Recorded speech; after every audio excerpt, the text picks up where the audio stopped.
shot me through the heart, casting dice and roulette. The game was set right from the start. I don't wanna go, I don't wanna know, I don't want it anymore. I don't wanna go, don't wanna know, but I keep coming back for more. Crashing down in the rain, always up and in flames. We're going under, bang bang like thunder, bang bang like thunder. Crashing down in the rain, our love will never be the same. We're going under, bang bang like thunder, bang bang like thunder. Yeah, the air's getting thinner, higher than high we go. A game with no winners, we keep pushing more and more. I don't wanna go, I don't wanna know, I don't want it anymore. I don't wanna go, don't wanna know, but I keep coming back for more. Crashing down in the rain, always up and in flames. We're going under, bang bang like thunder, bang bang like thunder. Crashing down in the rain, our love will never be the same. We're going under, bang bang like thunder, bang bang like thunder.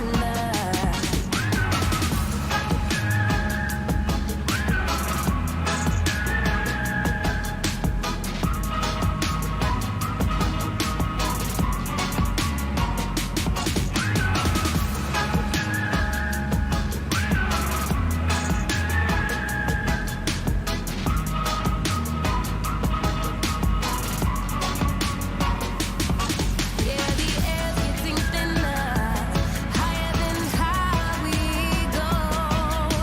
A game with no winners, we keep pushing more and more. Crashing down in the rain, always up and in flames.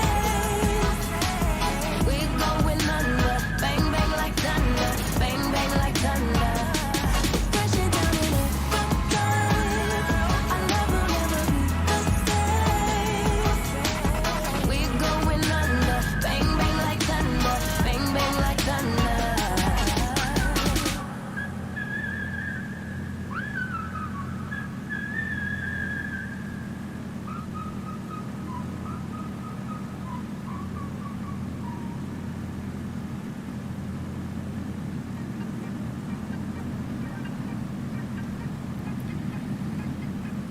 G'day, ladies and gentlemen, legends of the highest regards, and welcome back to the world adventure here in the DA40, the little plane that could, on today's flight, which is from Sao Paulo to Curitiba here in Brazil, leg number 56.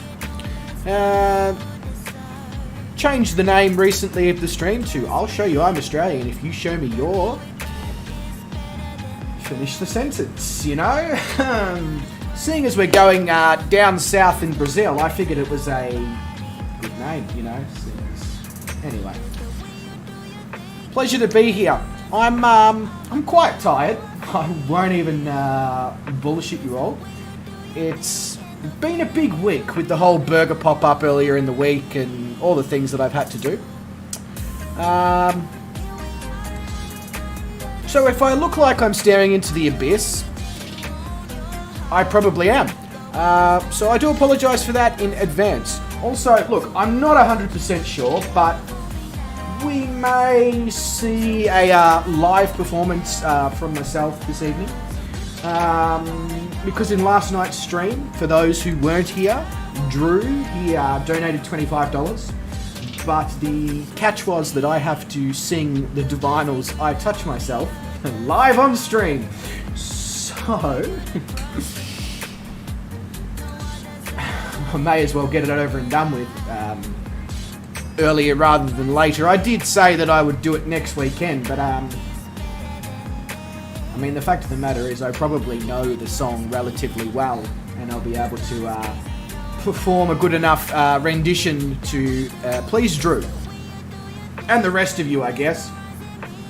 Or not please the rest of you, because, you know, you may require some sort of cleaning of the hearing by the end of that. But, you know, it's an experience, and we're all about experience, you know? You need to experience the local culture. I don't know if that's the local culture, but anyway. So, anyway, good evening to everyone. Icarus1, welcome to the stream. Pleasure to have you along. Wes, g'day, good sir. Welcome to the stream.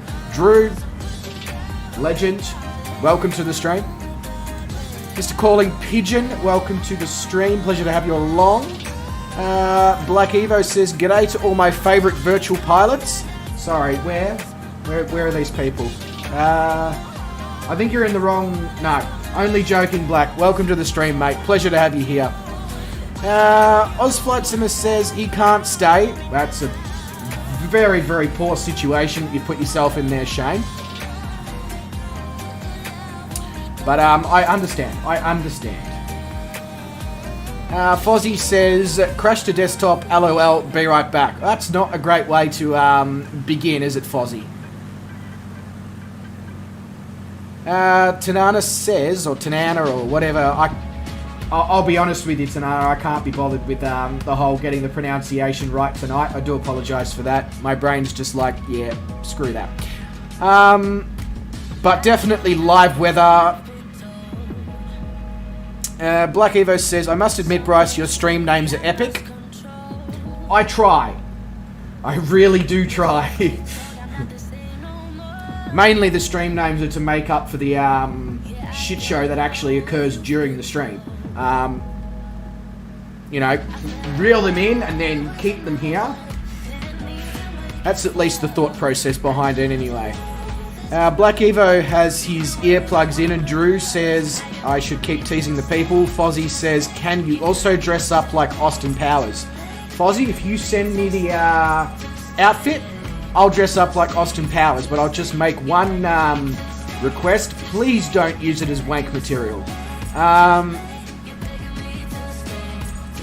Angus Augusto, good evening, mate. Welcome to the stream. It is an absolute pleasure to have you here. I believe this is the first time I've seen you here. If it is, welcome, welcome, welcome. Big Chris says, Oxygen 7. Okay, fair enough. I mean, breathing is important. David says, can you dress up like a stripper? Don't know.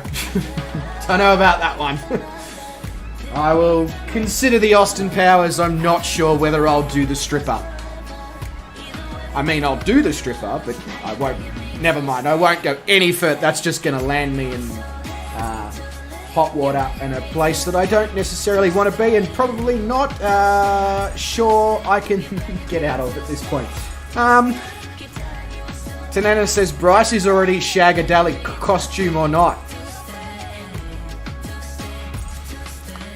I don't know why that was my response, but it was, so I'll just push forward.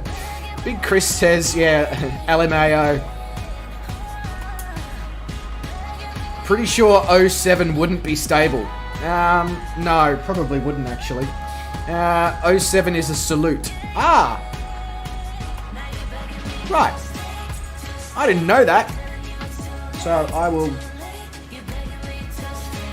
Alright. Enough, enough bullshit.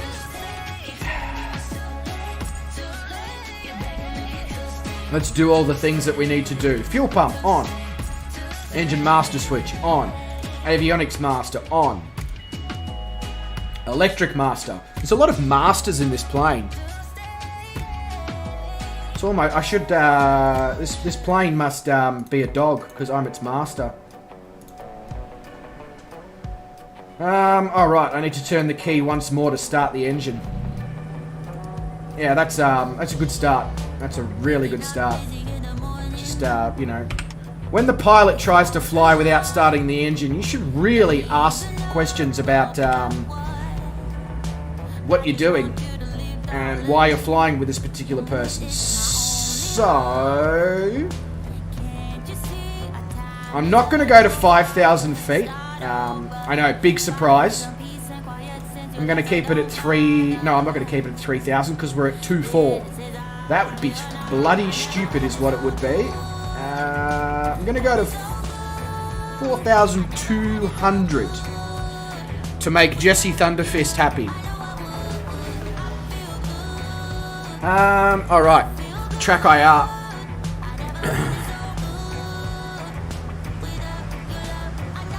This plane is into S&M. Damn right. Alright. Actually turn the track IR on. There we go. Perfect. Good. Alright. Let's turn the fuel pump off so we don't flood the engine. It's the first port of call. So, very good weather. Only 1 knot of wind. So, basically, we can pick any runway here. So, I'm just going to pick the one that's right there. And we're just going to go with it. And try not to crash. Which is, you know, I feel like that's a good policy to follow. Find the runway. Try not to crash. Enjoy the flight, you know? Alright. So, if you're flying along, basically pick a runway and try not to crash. Oh, yeah, actually, ooh. Clive Hawker, you are a legend and a genius. 2 seconds. I apologise.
Sinking deeper every day. And lately I am missing my reflection. And every muddy puddle on the pavement, driving every thought into distortion.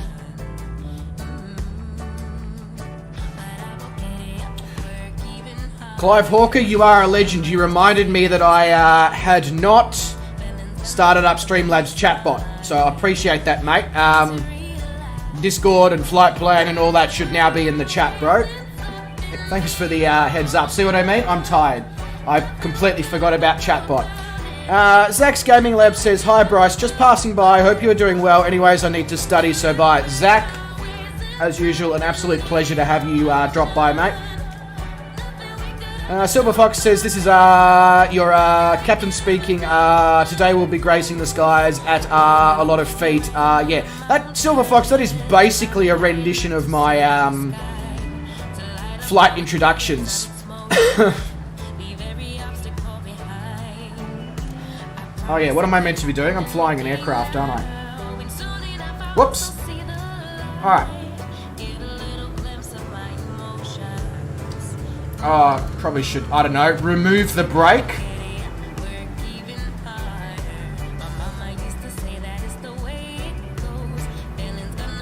Ah, Silver Fox, another fellow chef. Mate, welcome to the stream. This stream is full of chefs and people who enjoy cooking. It really is. So, you're definitely in company that understands you. That's probably not a very well constructed sentence, but I'll just roll with it. But you've got myself, Fozzie's a chef. David Jacko's an ex-chef. You're a chef. People like Black Evo and all that are phenomenal home cooks. I'm sure there's other people who I'm neglecting to mention who are probably secretly stabbing my voodoo doll right now in frustration, and to those people I do apologise.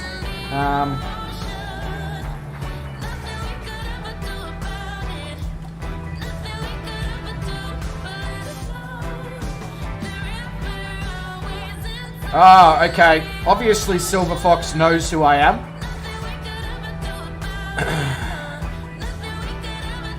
Oh, I'm on the runway. I'm just going to go for it. It looks like other people are already going for it. And we all know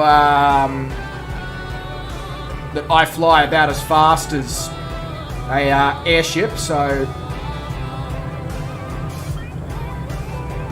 of course, banquet meal cooking is chef stuff, Big Chris.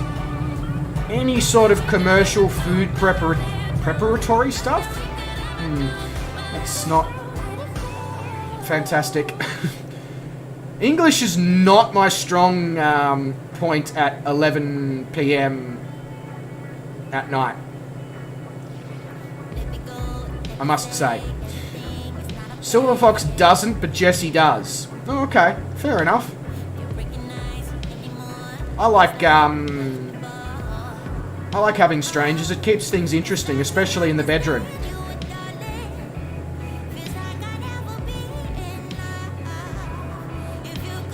So, anyway, we have actually taken off. I probably didn't mention that I was just going to do that. And if I did, well, I don't remember mentioning it, which is also probably a scary thing.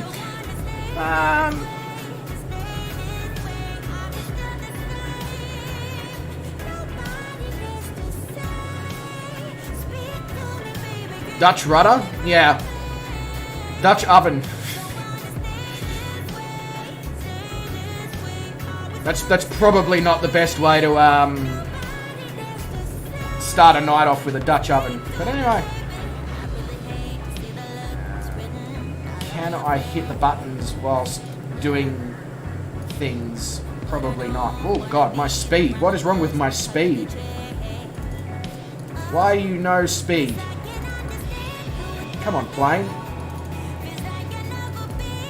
There we go, that's better. Let's get that speed up.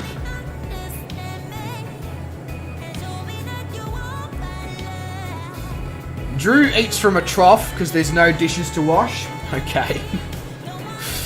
Shit's getting weird. I must say, shit's getting very weird. And it's not even because of me for once.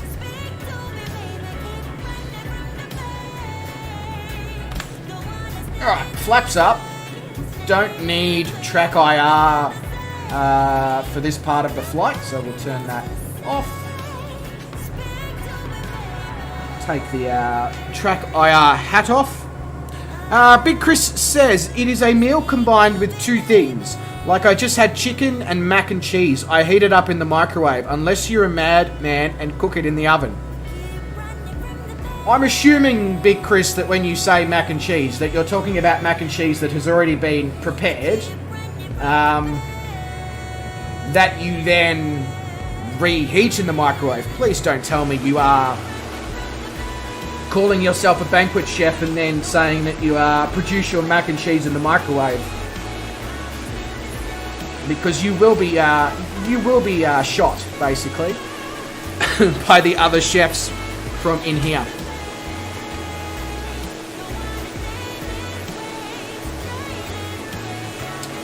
Kitchen sink dining. Oh, I love it when you're doing the dishes and you got all the leftover bits and pieces from doing the dishes, and you got all the dirty water and all that.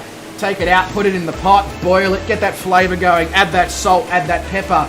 Makes a beautiful broth of dessert and bits of meat and veggies and soap. And it's just delicious. It's kitchen sink dining at its best.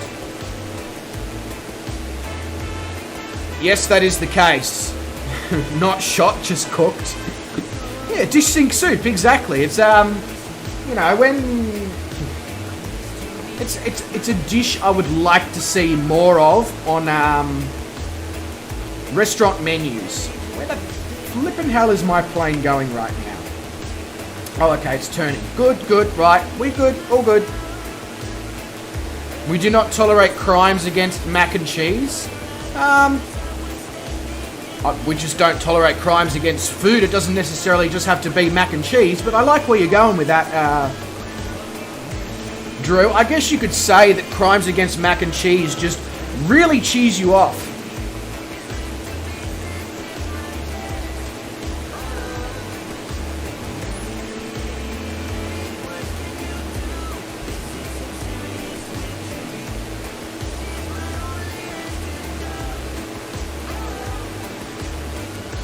Wow.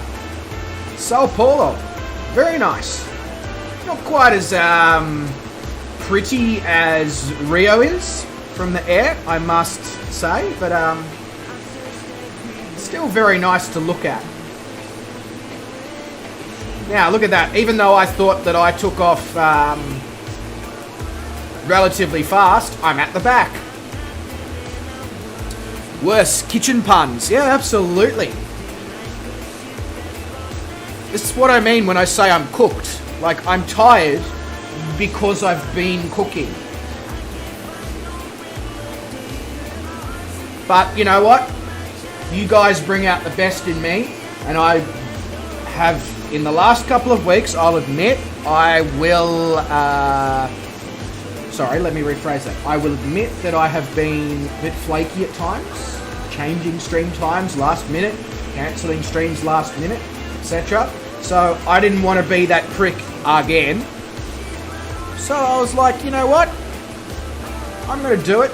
These guys are awesome. They bring out the best in me. I could think of many worse ways to spend my Sunday evening. So, plus I got a day off tomorrow, so I can sleep until 6 PM if I so desire, you know?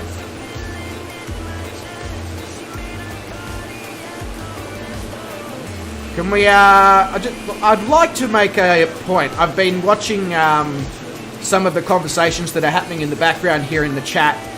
If you're going to be condescending or assume that people are condescending, or you don't like the way that somebody's worded something or whatever, just ignore it. We're all friends here.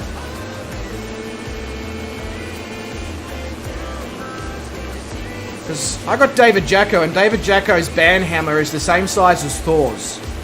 And he's not afraid to use it.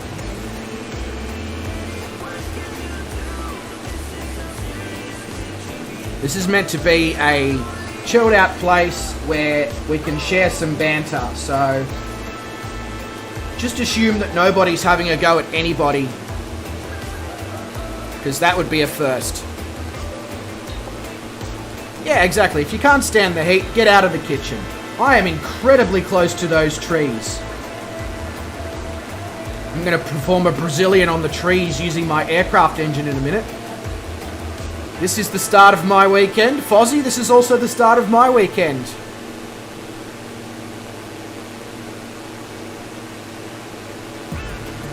Oh yeah, it's Labor Day for the Americans. I'm rubbing my hands together because it means potentially, you know, sales on games and stuff like that, you know?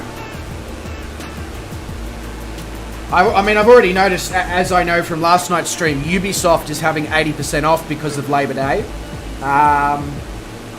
Steam is having a little bit, but I get the feeling that Steam is holding on to something for tomorrow, so that would yeah, I will be very keen-eyed is what I was going to say there. So if anybody wants to define, I will be very keen-eyed on what Steam will produce. If somebody can, you know, break down that sentence into something that could actually be considered the English language,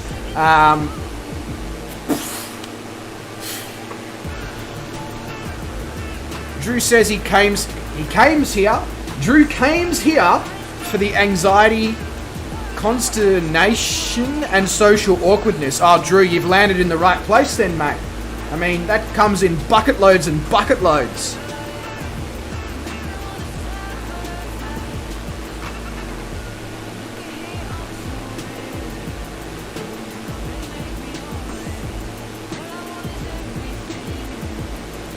God, how am I already so far behind? What the hell was I doing at the airport?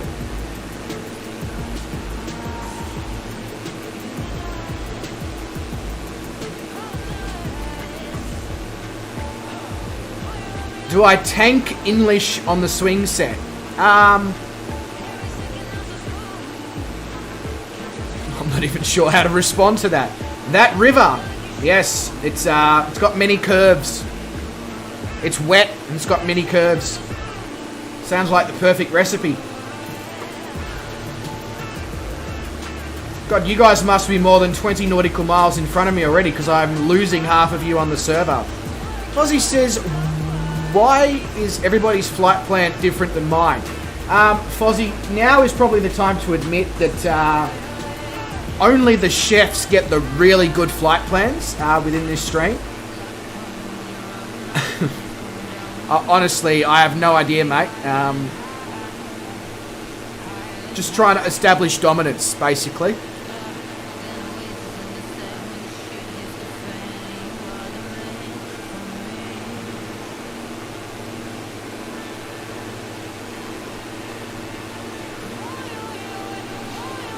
Chefs always know a guy.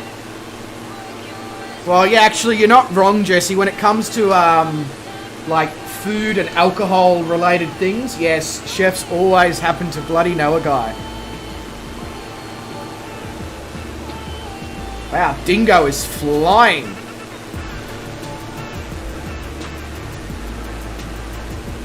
Exactly, Silver. What Silver Fox said. Silver Fox says, "Fluke plans, just like a recipe, we make it up as we go along and pretend like we knew." That's not just recipes, life. Life in general. I make it up as I go along and pretend I know what the fuck I'm doing. Truth is, I haven't got a clue. But, I mean, now that I've admitted that on the internet, it's pretty hard to take back, but, I'll just pretend that I made that up too because I didn't know what to say.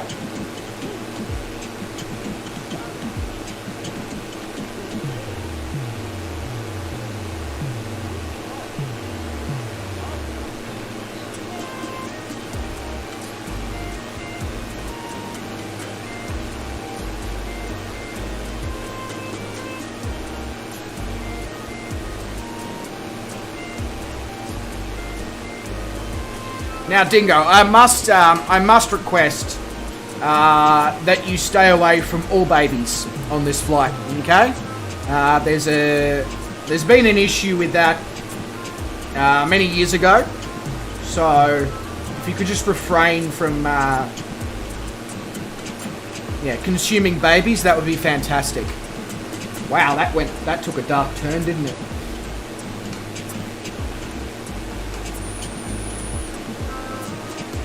Yep, when in Rome, eat pizza and pasta. Mainly because it's delicious, but also because that's where it's from. Well, actually, it's not. I think pasta... Never mind, I'm not going to try and provide geographic or food references when I've got no clue. Tanana says, I wasn't aware that this bit of Brazil was so high. Honestly, Tanana, probably half of Brazil is quite high. I mean, if we're talking about the population here, there's a lot of cocaine and all that available readily to the population. So,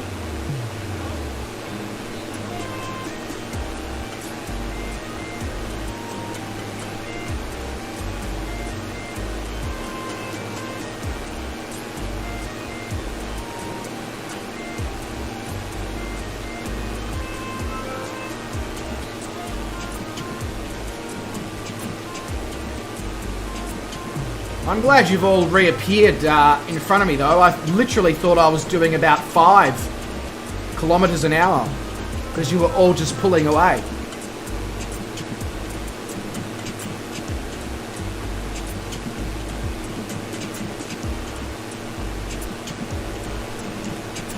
Has anyone ever watched Locked Up Abroad? No, I haven't watched that, Drew.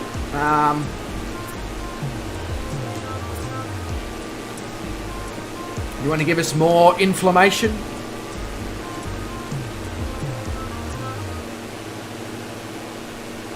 Your favourite food is pasta? Wes? I mean, look, I can't exactly say that that's, because it's such a broad, you know, you can literally put anything in pasta. Tomatoes, pasta. Mushrooms, pasta. Snails, pasta. Liver, pasta. Pasta, pasta.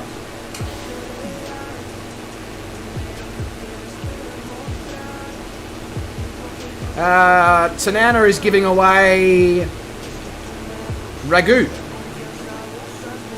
So if anyone else here is watching from Alaska, you can get some Uber Eats ragu.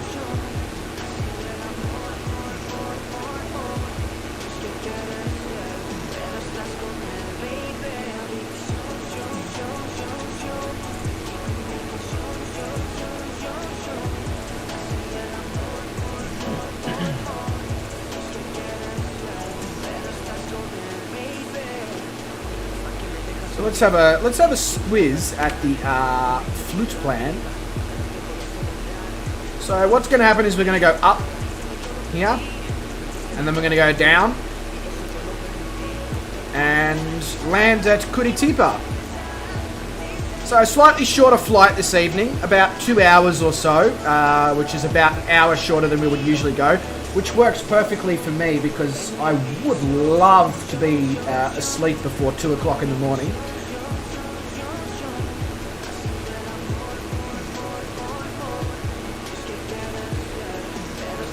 Drew says that show, Locked Up Abroad, will encourage you not to be a drug mule out or into South America. A Brazilian prison is not where you want to be. Yeah. I mean, I'll be honest with you, Drew, I probably don't need to watch a show about Brazilian prisons to know that that's not a place I would like to be.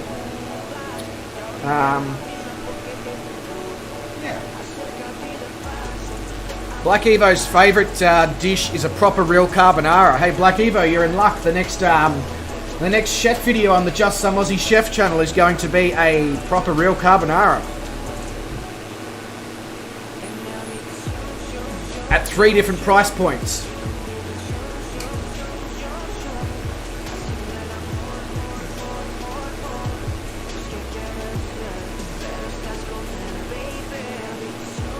And to mess with you, 4 different ways. All traditional.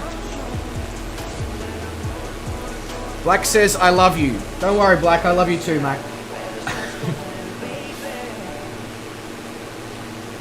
Yeah, you said that out loud, but don't worry, the feeling is mutual, mate.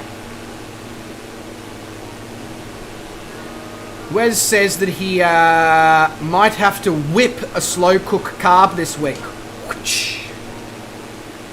Tanana says, carbonara doesn't keep well, gotta be fresh, so I don't do often. Prosciutto is hard to get here too. Why are you putting prosciutto in your carbonara? Se te prende prosciutto in carbonara pa fancule, you know?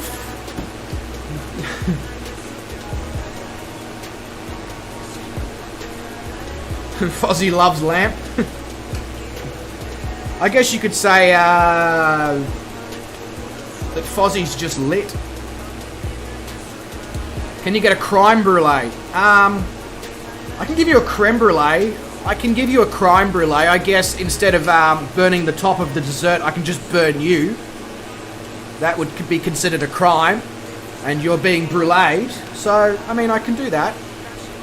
Oh, no, it's all good, Tanana. You're all good, mate. I'm just letting the Italian blood in me flow, you know?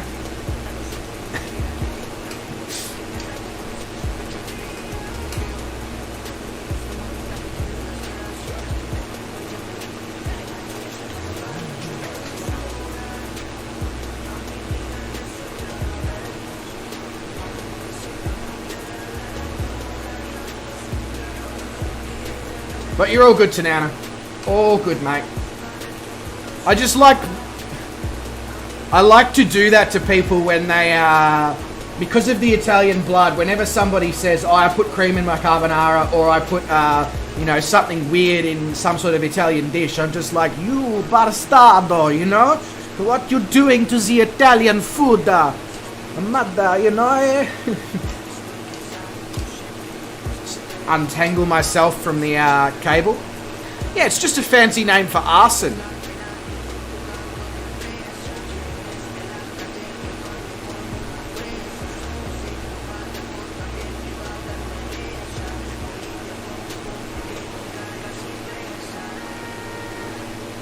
Crab gravy, yummy. Look, Fozzie, as long as it's a gravy from the ocean-based crabs and not a gravy that's being produced by the other type of crabs, cool. I'm down.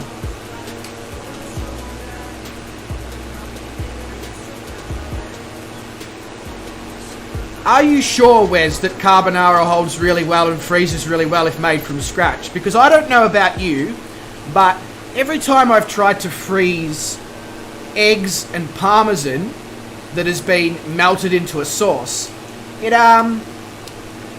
tends to become quite watery when you defrost it.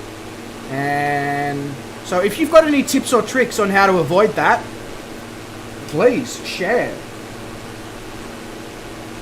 You just love Steve Carell, and you love Anchorman, and you love Brick. Okay.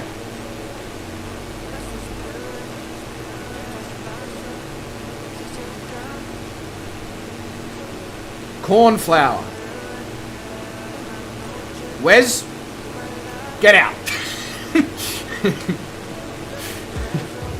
How dare you put corn flour in your carbonara? We're not making fried chicken, Wes.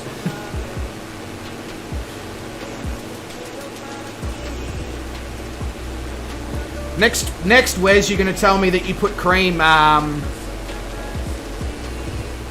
in your carbonara.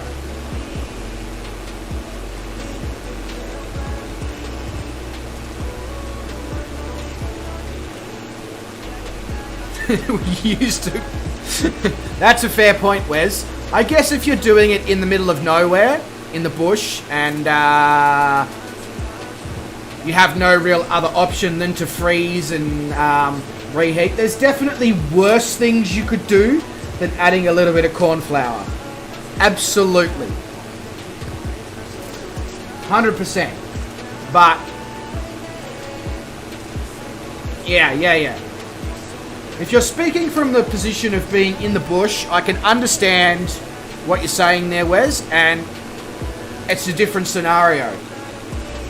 But that is the reason why I don't tend to pre-make carbonara. I'll make it fresh because, I mean, you know, it's just not a good experience. Yeah, exactly what Black Evo said. Bush cooking has different rules. The most important thing to make sure is that you don't get any hair in it. I agree with you, Silver Fox. When you're cooking a parma, you're obviously frying it in the oil or whatever, and then you're finishing it in the oven. And then you're pulling it out and you're putting your ingredients on top. Now, the reason I say ingredients is because these days you can put basically anything on a carbonara. You know, the traditional way would just be your sauce and your cheese. Not carbonara, sorry, parmigiana. Oh, I'm getting all mixed up. But, yeah, absolutely. Reheat it. Because the flavors that you put on top, if you then cook it and cool it, those flavors penetrate into the crumb and into the chicken. So when you go to heat it again and enjoy it, banging.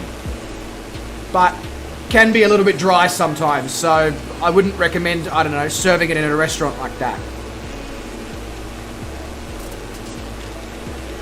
Corn flour, Tanana, you can get it made from wheat, which is not proper corn flour, or you can get it made from corn itself. which is the gluten-free proper version of corn flour. It's got that gluey consistency when you add liquid to it.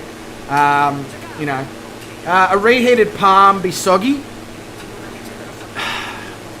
It can be. It depends how long you're waiting between cooking it the first time, second time, etc., and how you're reheating it. If you're reheating it in the microwave, well, you don't deserve a good parma anyway. You would, in the oven, there is a risk, but it's kind of outweighed by the flavour the extra flavour that you get. It's a good way to hack your parmas at home though, to prepare them, 24 hours before and let the ingredients penetrate and then go again.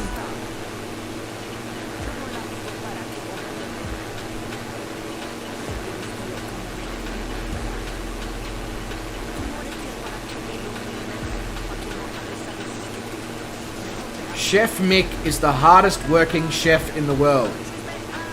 Chef Mick or Chef Mike?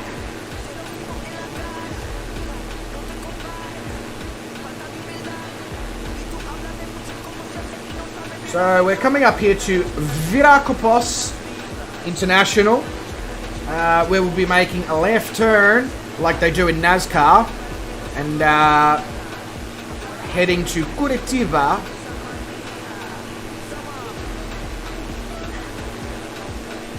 Yeah, thank you, Silver Fox. That didn't really help me.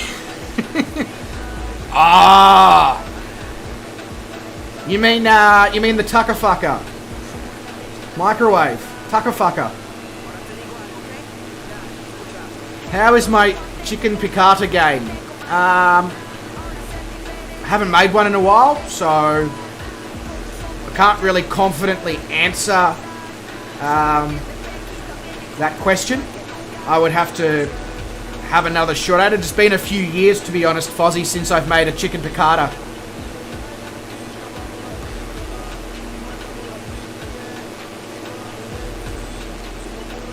I know it's probably disappointing to hear that, Fozzie.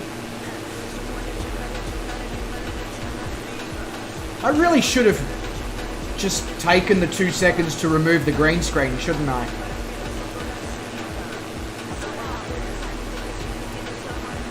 It's your favourite dish to make? Alright, Fozzie, you know what? I'll make you a happy man. I'm doing carbonara for Black Evo on the Chef channel. I'll follow that with a chicken piccata.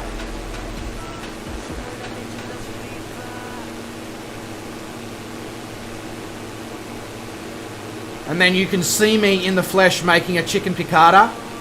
And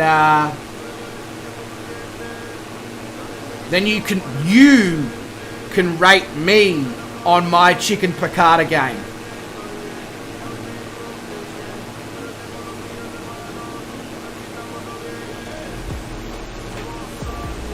That sounds pretty delicious, Wes, I'm not gonna lie.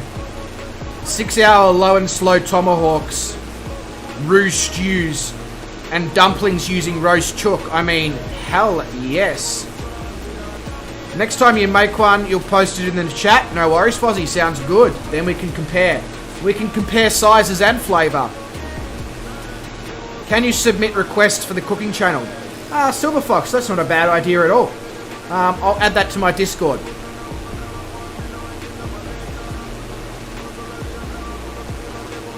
Yeah, that's a good idea. I'll add that to my Discord, where people can submit requests to the cooking channel. That's a good idea. Jesse says, hello Mara, hello Fada, let's all rice make a chicken piccata.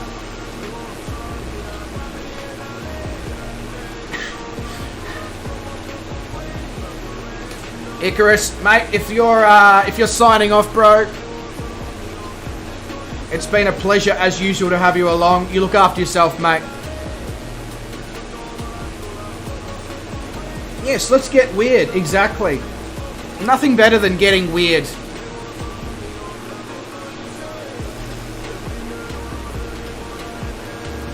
I must say, these Brazilian cities really know how to turn it on with the scenery. I mean, Very nicely done. I assume that, so Drew says, I assume you are making fresh pasta for the aforementioned carbonara. Bloody hell, Drew, you don't ask for much, do you, mate? Yes, I can make the pasta. I have the KitchenAid to make the dough. I have the pasta machine to roll it out. So, yeah, absolutely I can do that, Drew.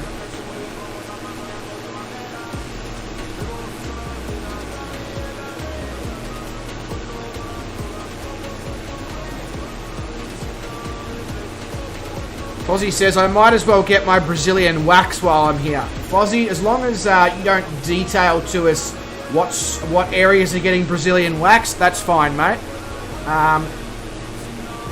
Try not to scream too much when they rip it off, you know?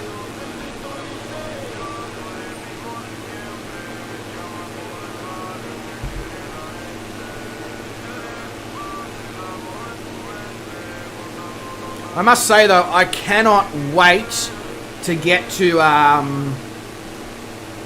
places within Asia and Australia and the Mediterranean, all that, where I have a lot of cooking experience when we're doing the cooking on the fly. Because,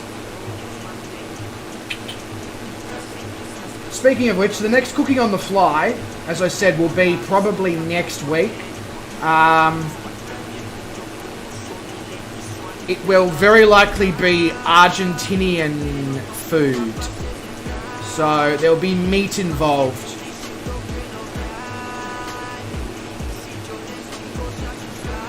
You wonder about the etymology of chook. Bird, two breasts, thighs, wings. The sound they make, maybe.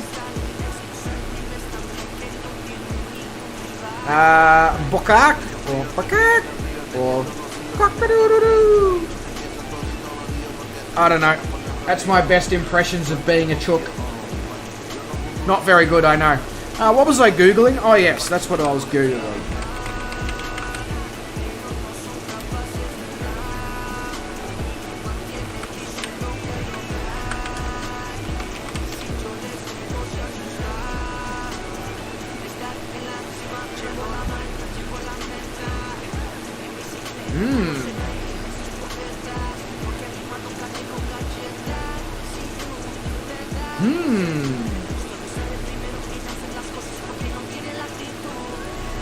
So, we'll probably be making asados in Argentina, yes. I don't know why I was going to say Argentina, because that's just what you get between your toes. And I also feel like we're going to Uruguay in a couple of flights' time. I almost feel like I need to do something for that as well, because Uruguay's national dish is the chivito, which is a thin slice of tender-cooked beefsteak, or churrasco, with mozzarella, tomatoes, mayo, olives, bacon, eggs, served in a bun with chips. That sounds mad.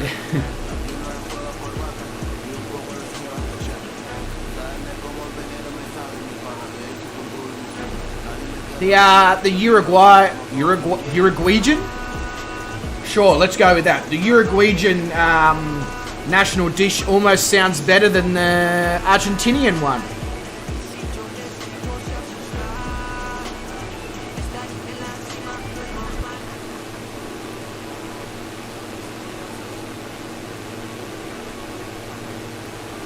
I'll tell you what it sounds like, Tanana. It sounds delicious.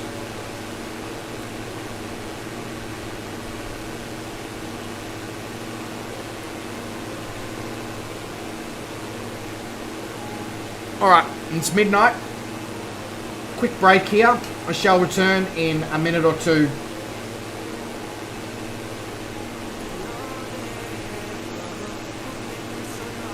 When I come back, I may, I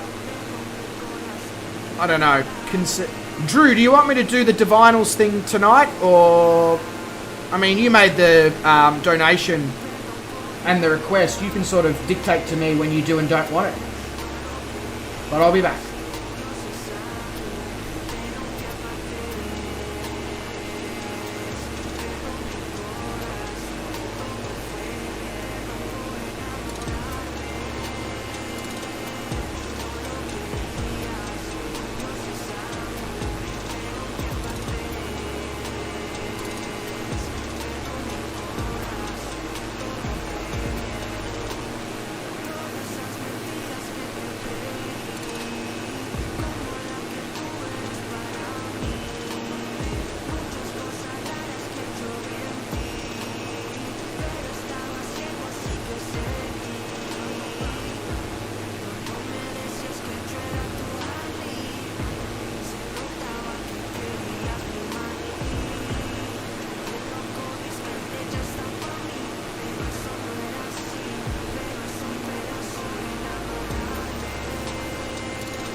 Alright, I have returned.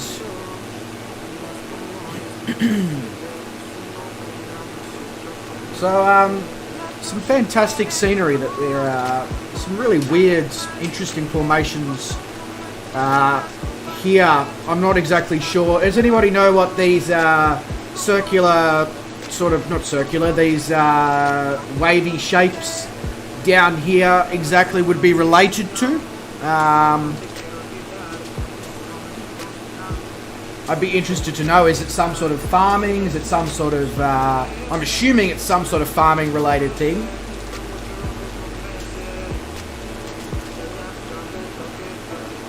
Tree felling.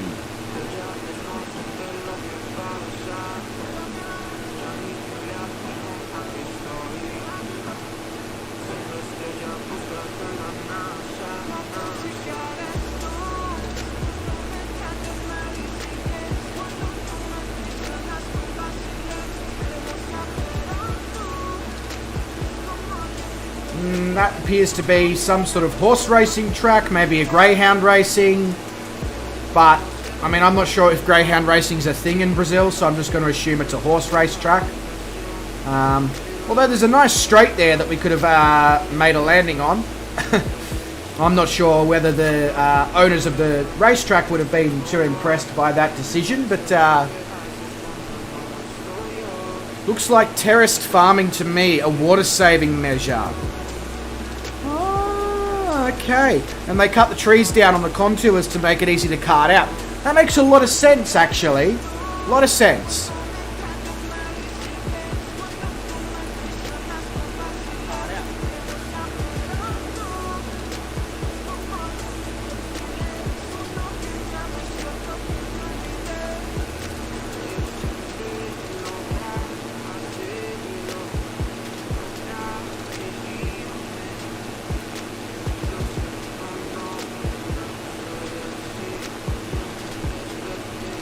But could just be farming to contours for ease. Yeah, okay, fair enough.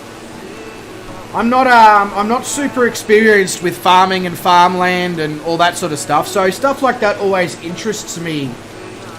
I mean, I'll be honest, anything that I see here on the ground in these streams that is slightly different, whether it be colour, whether it be contours, shapes, etc. I'm always interested to know what it may or may not be. I guess that's the whole part of these round the world journeys. Is there's also an education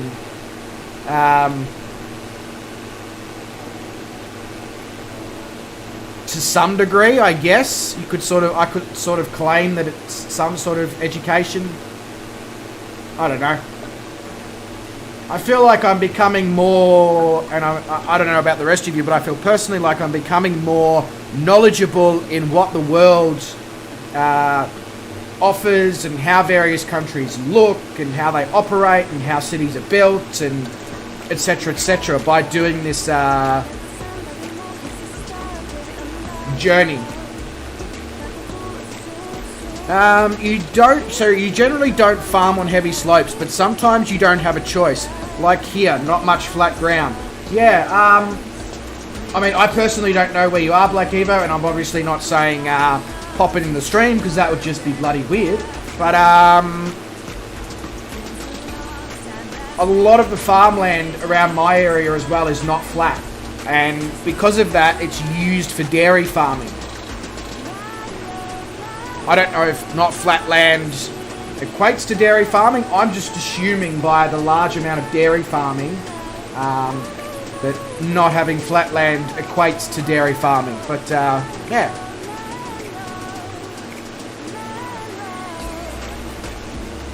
I know you're a Victorian, Black Eve. I was more referring to location, you know. Spud farms with a touch of cattle, but yeah, as I said, I obviously don't expect you to reveal locations. That would just be very weird. But spud farms, hey? Interesting. So, in your professional opinion then, Black Evo, what is the best way to have potato? Because potato is so versatile and there's so many various versions of, you know, depending on whether it's a waxy or a starchy, or the colour of the skin or the colour of the flesh on the inside and stuff like that. What is your A, best version of a potato? Like when I say version, I mean species. And B, what is your favourite or your most recommended way to have potatoes? Chips, mash, vodka?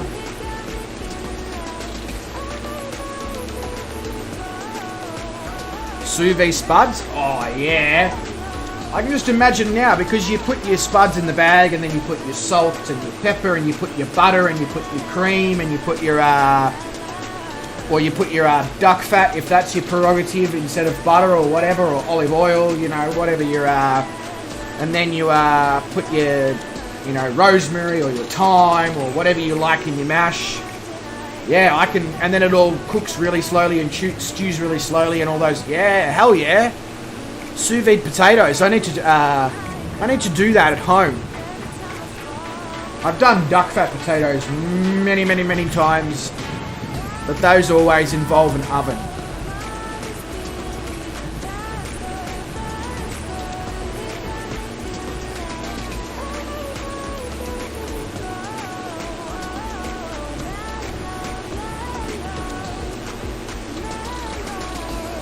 That's really interesting to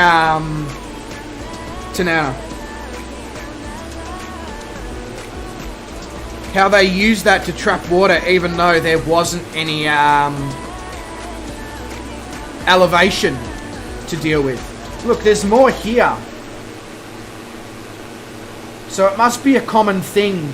Maybe because Brazil, especially as you get away from the coast, isn't exactly what I'd call a country that's on sea level by any means. So I'm wondering if maybe this is a farming thing in Brazil where they do this on the contours and the curvature, as you were saying, for trapping water and all those sorts of things. Yukon Gold potatoes are your fave?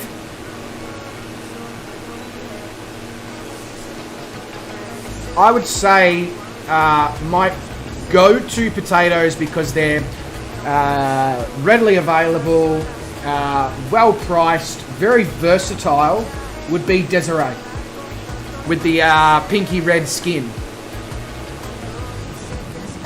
And not to mention Desirees, peel them and you can make some epic crispy potato skins and all that sort of stuff.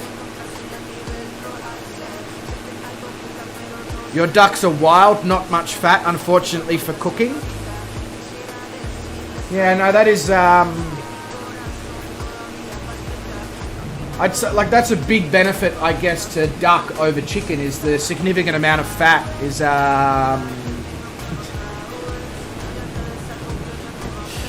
oh, for God's sake, Jesse. Deb, really? Deb potatoes?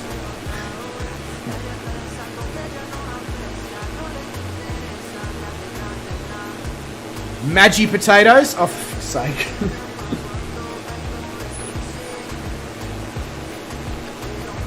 Powdered potato, hey?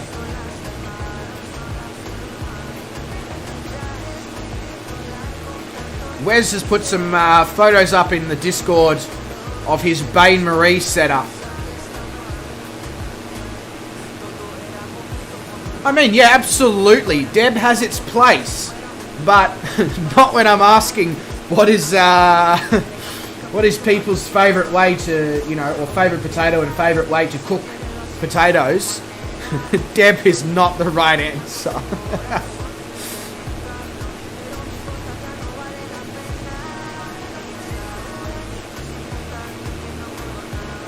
Yeah, but absolutely, it does have its place, and it's very important in situations like camping and hiking and remote locations. Absolutely.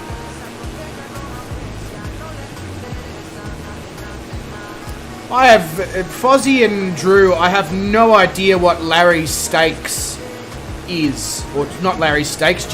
Where the hell did it? Oh no, Larry. Never mind. I'm really fucking tired, aren't I? Bloody hell. Yeah, what is Jim's steaks and what is Larry's steaks?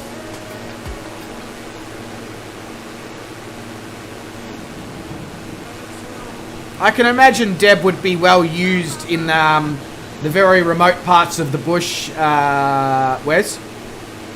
When you have to make 100 odd meals. For sure, absolutely. It's a Philly thing. Oh, we're talking about cheesesteaks.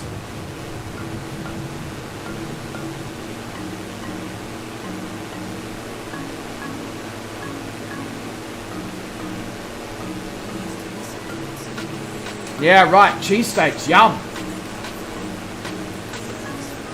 You're both from Philadelphia? But Fozzie now lives in Washington.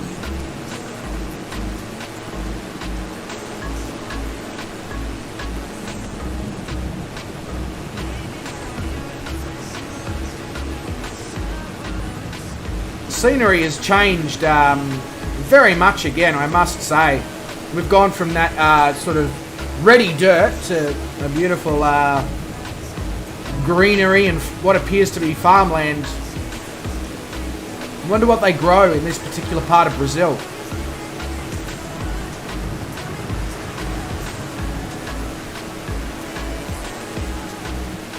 As long as when using Deb you use 1 kilogram of butter to 500 grams of Deb.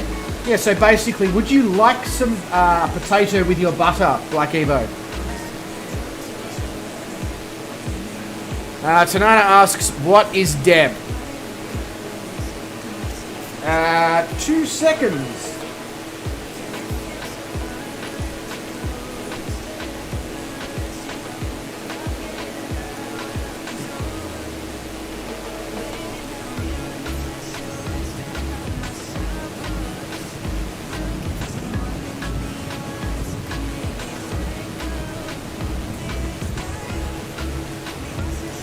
There we go, that's Deb.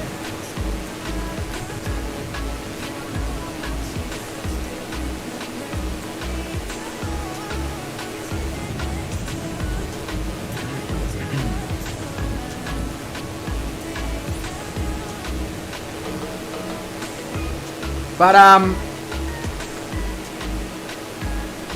Black Evo, I feel like I use a similar recipe,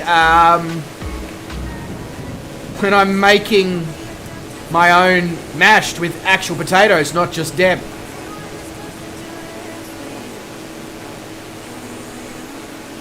You just assumed Fozzie was an Aussie because, well, Fozzie and Aussie rhyme. How can you fault that logic? I can't fault that logic, Drew. It's, I almost feel like I need to play the logical song right now because it was just so much logic.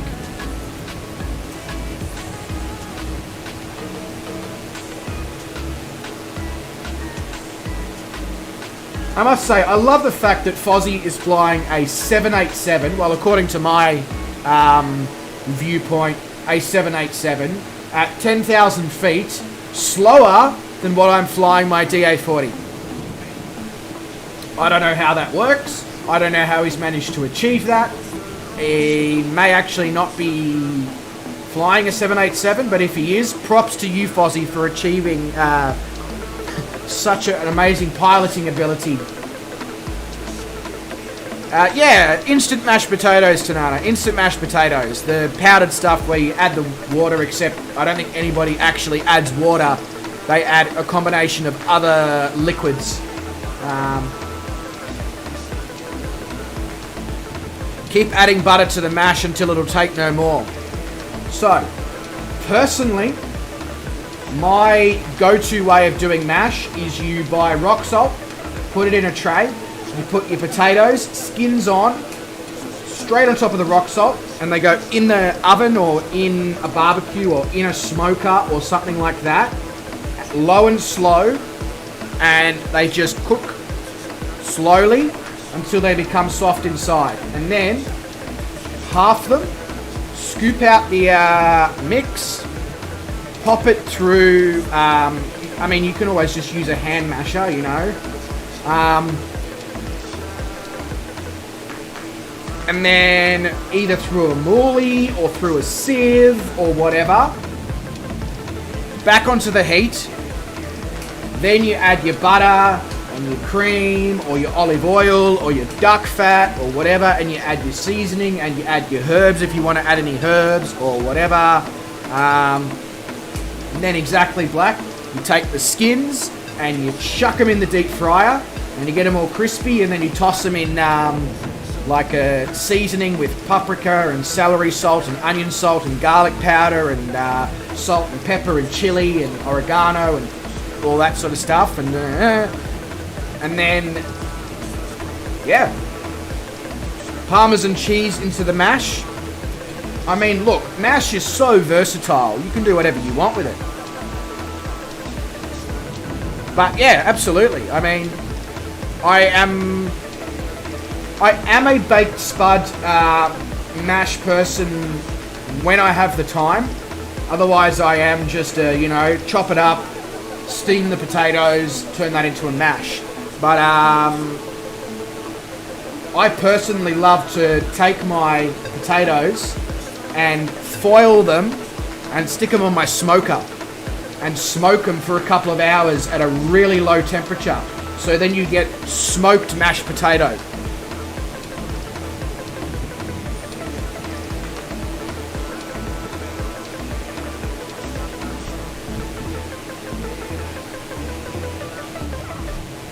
Oh yeah, truffle salt. Not just truffle salt, truffle oil. If you're feeling rich, actual truffle into your mashed potato.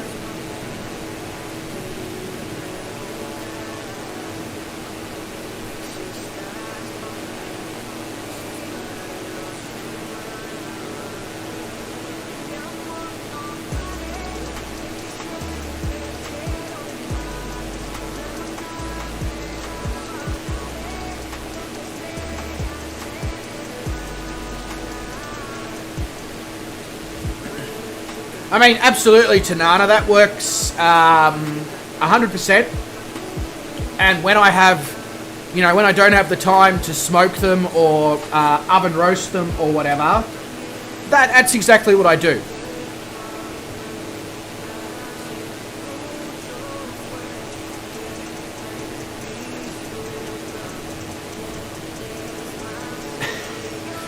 Oh yeah, Jesse, this is a problem with these streams, because everybody who watches these streams is either a chef, an ex-chef, or a big foodie.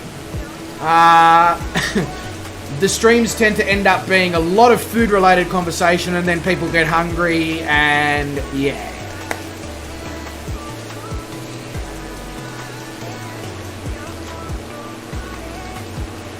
So, where you're talking about the dirt there, Tanana, that's why I like Desirees, because they're really easy to clean the dirt off, which means that then even if you peel the potatoes, you can then put the potato peels into a deep fryer.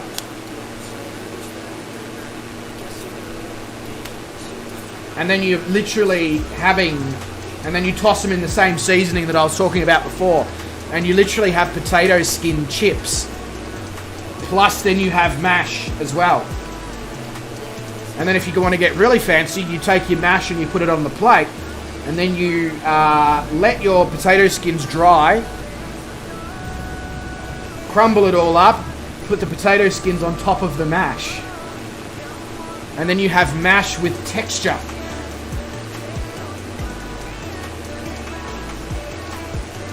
Careful, Jesse, I'll screenshot that and send it to Ryan. Don't worry, I'd never do that. I can't really complain. I got a whole rack of ribs last night from work. In a Korean gochujang barbecue sauce. And then I took the bones out of the ribs and I made fried rice with gochujang barbecue rib through it, which was just bloody delicious. I won't send it to Ryan. I'm not that sort of person.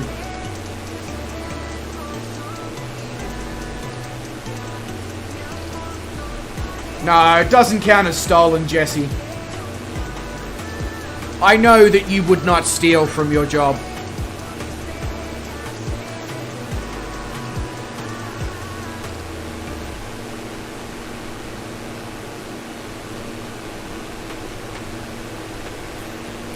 Yeah, it's quality control.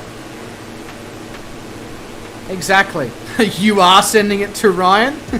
But Silver Fox, you say that you don't know who I am and I don't know who you are. So therefore you don't know who Ryan is.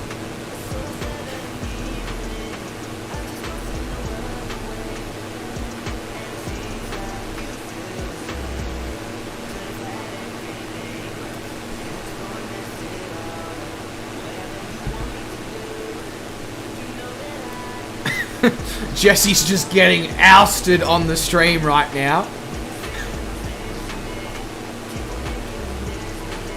You can easily find Ryan. I mean, yeah, he's not a difficult man to find. Thank you very much, Black Evo. I'll be that reminds me, I talked about it a few streams ago. I need to get myself one of those Anova Culinary sous vide sticks.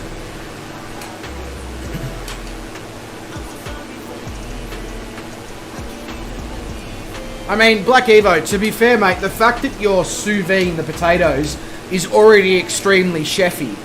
The fact that you mentioned you would put duck fat in them is very chefy. I can't think of any other real way to chef them up anymore other than pesto. Make some fresh pesto and put the pesto in the potatoes.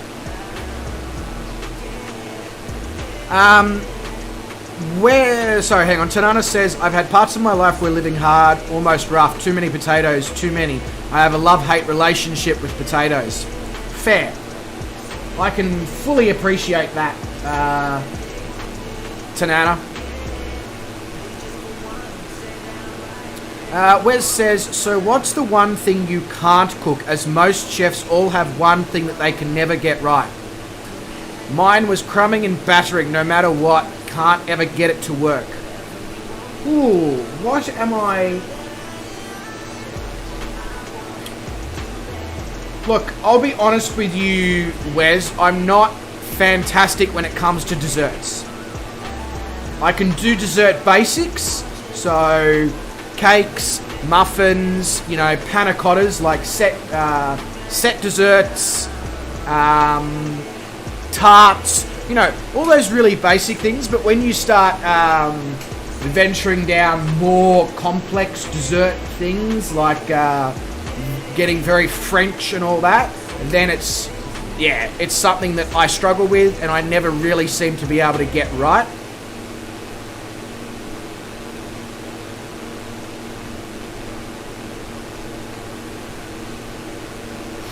Ooh, tonkatsu.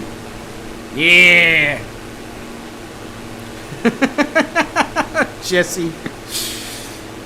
Is this the croquette potato mix from work, Jesse, that you can never get right?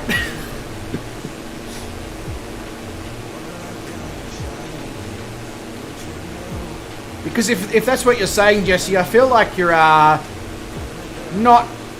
exactly correct there, because the little twist that you've added to those croquettes is on point. Creme brulee, I mean, yeah, creme brulee is so good and so simple. Again, sous vide, creme brulee in a sous vide, because you can hold it at the constant temperature where you want it to be. And you'll never overcook your eggs.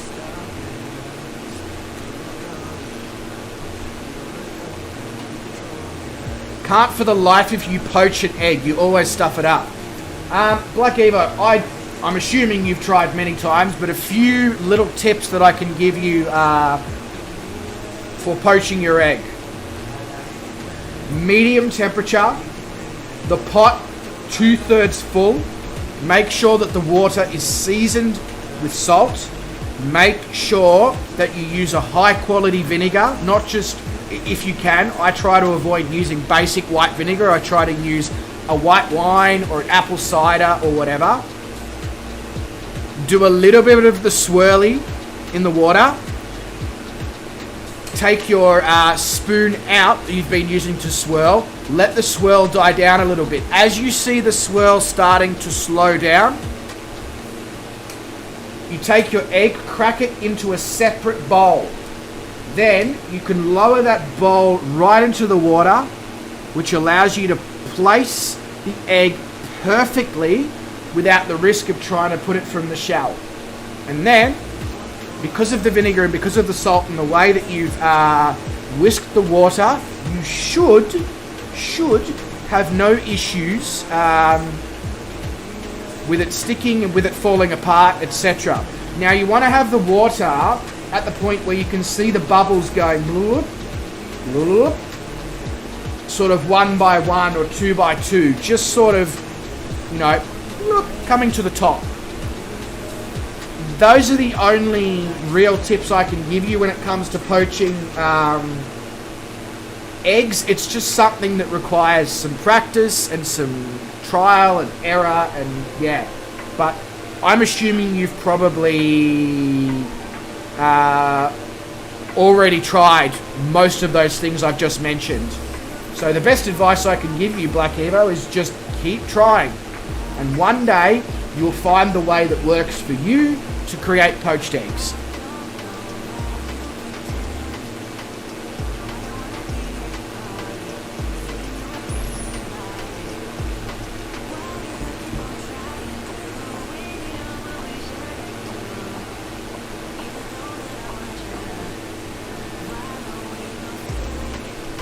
Yeah, no worries. Got some eggs coming tomorrow, so you'll try again. Sounds good. You're most welcome, mate. I do what I can to provide tips and tricks. I'm by no means an expert. You know, I've only been cooking professionally for 10 years. So, yeah, I by no means say that I'm an expert. An egg-spert. Yes, I did go there. Yeah.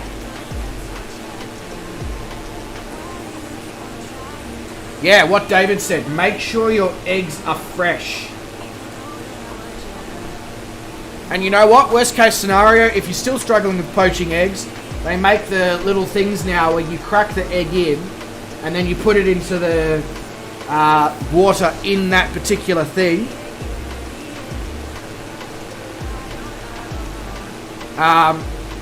And then it holds the egg in its shape, and basically you can't screw it up. If they are a loose egg, it's harder to poach. Exactly right. You didn't have the water quite hot enough last time. Now, Black Evo, that is probably the least of your issues.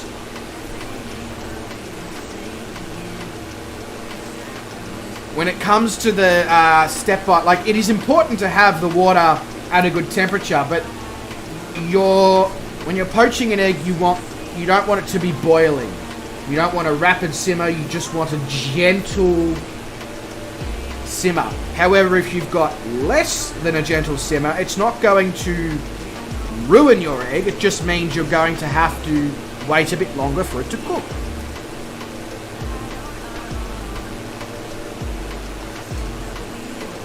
Yeah, I'm cracking yolks again. Exactly.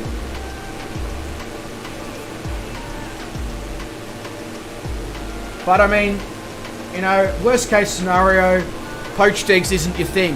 If you like poached eggs, or you like the texture and flavour that poached eggs gives, soft boiled.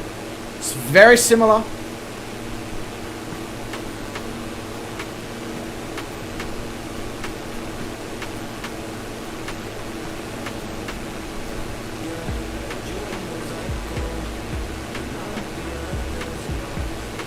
Anyone else need any advice on their cooking whilst I'm at it?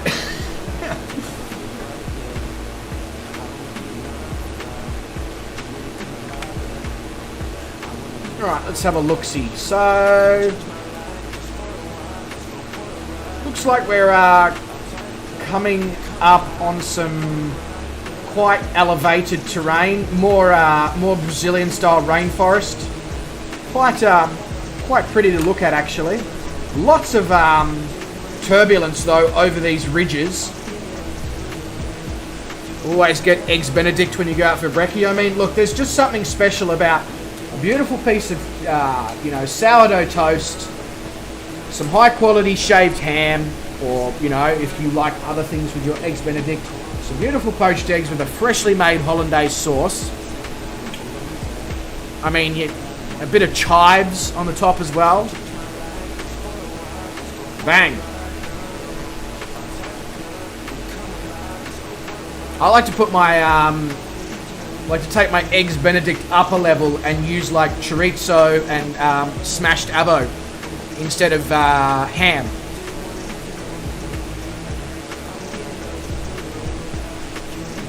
I know it's not a traditional eggs Benedict, but no one's watching me when I'm cooking it at home, so I don't have any judgment. Yeah, please do snap a picture, Fozzie. Drew says, "Dear Bryce, my hollandaise sauce always breaks like a cheap plate. Any tips?" Cold water.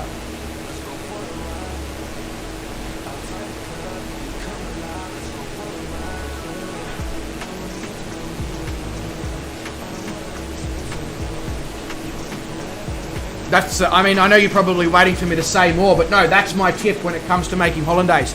Cold water. If you feel as if it's no longer acting stable, or potentially getting to the point where it's about to split, bit of cold water.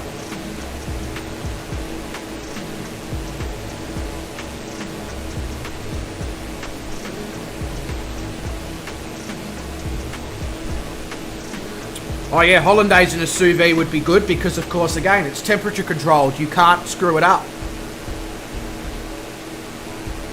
That's the other thing I could just literally say. If you want to be able to cook without screwing it up, get yourself a sous vide machine, because you can poach your eggs in the bag at the correct temperature and they're not going to overcook.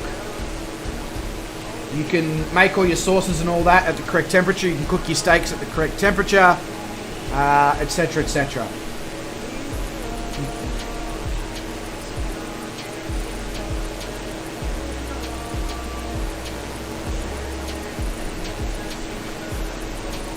Yeah, or what Fozzie said.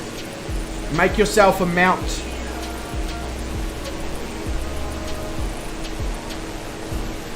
But if you're lazy, cold water. Same when you're making mayonnaises and aiolis and all that as well. Cold water if it splits or is getting close to splitting. And the best advice I can give you as well, Drew, is take your time. Make sure your butter is beautifully melted. Don't be scared to take off the milk solids and the fat solids as well off of your butter.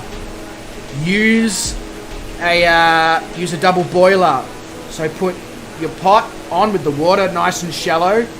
Put your bowl on top. Really low heat. The lower the heat, the more control you have. And then just with a whisk, very slowly, bring it all together. Adding the butter very slowly at the start, until you start to get the correct consistency. Then you can increase the rate at which you're pouring it in.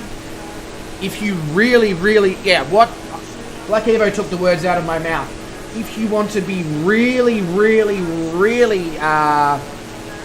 careful, low temperature on the heat, on, off, on, off, on, off. Like a scrambled egg. Exactly, Drew. Do not be scared to take your time.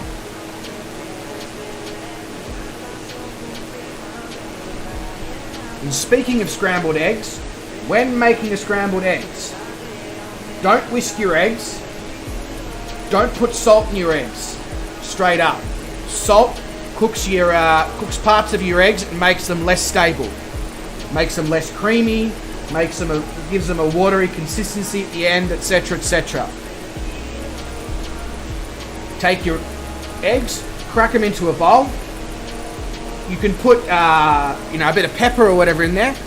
Put it into your pot. Cold pot, low heat, use a spatula. And just slowly, slowly, slowly. And then once you're starting to get to a cooking point, then season.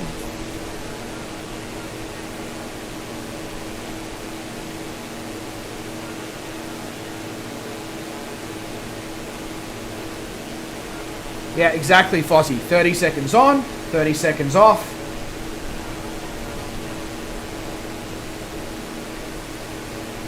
Scrambled eggs, coffee cup in the microwave, dash of milk and butter. No. Just no.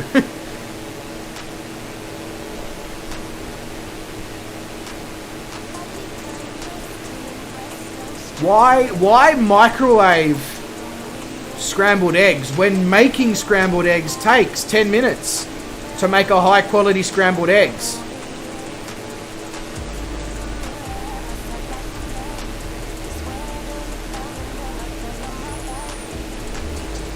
A good scrambled eggs should not be lumpy.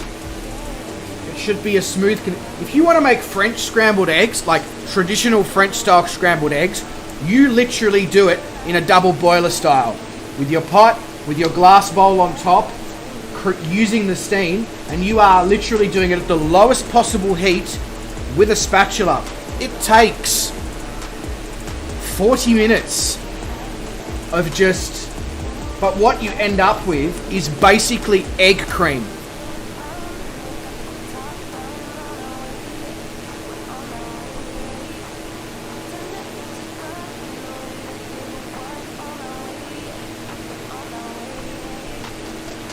Yep, what Black Evo said. Don't cook them 100% when on the heat either. Cook them about 85-90%. Take them off, finish them. That's when you season with your salt and all that. Tanana, so, no browning with sous vide. Sure, absolutely, 100%. So, what you do when you cook with sous vide, say you want your steak medium rare, and to achieve a medium rare steak, you're supposed to have 55 degrees or 54 degrees Celsius internal temperature, I believe. I could be slightly wrong on that. I think it's around that. So, you stick it in your sous vide, and you cook it at 51 or 52. You take it out, get a searing hot cast iron skillet, bang, bang. You've got 55 degrees internal temperature. And you have a beautiful sear on the outside.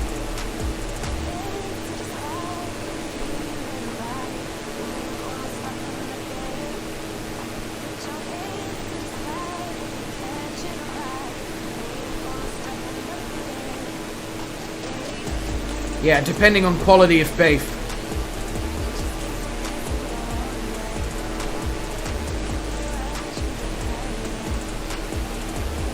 But the awesome thing about sous vide is I can cook my medium rare steak at 52 for 2 hours, or I can do it at 52 for 24 hours.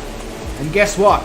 It's still not going to overcook because it's being held at a continuous 52 degrees.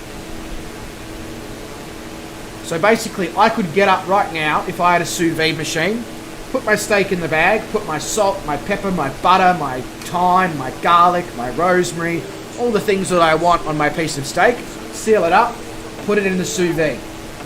And tomorrow night, so in 18 hours from now, pull it out of the bag, sear it, I've got a beautiful medium rare steak. I didn't have to think about it, it was there, it was ready when I wanted it, I just had to pull it out of the bag, bang, bang, done.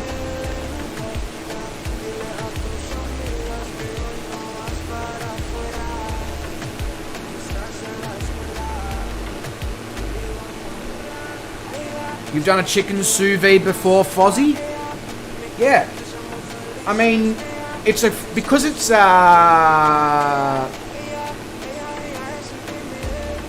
such a slow process, the good thing about doing things like chicken, especially chicken breast in sous vide, is because, so most people understand that when you sear chicken or put chicken in the oven or whatever, that you need to sort of go to 72 degrees because it's chicken. However, if you sous vide your chicken, you can cook your chicken at 60 degrees. Because you're holding it at that temperature for a prolonged period of time, instead of just superheating it to that temperature to kill all the bacteria, you can serve your chicken at 60 degrees. And what happens there is you get a beautiful moist piece of chicken breast that is just phenomenal.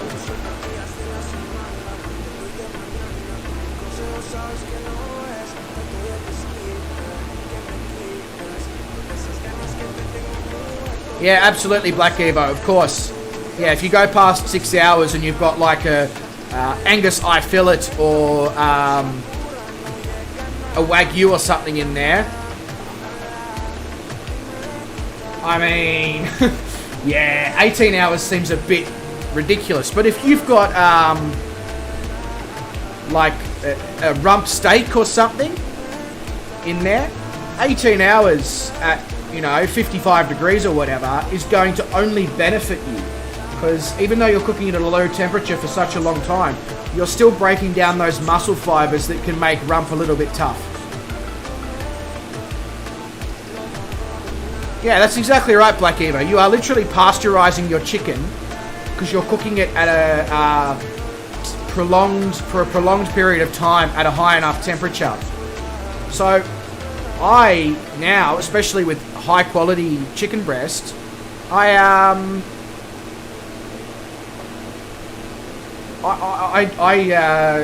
do it, and it's still ever so slightly pink in the very thick part, but it's pasteurized, just completely safe to eat.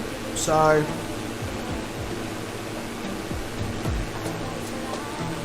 your sous vide pulled pork is 24 hours in the bath. Yeah, nice. If you're cooking that long, you would want to keep moist as well. Yeah, so that's why you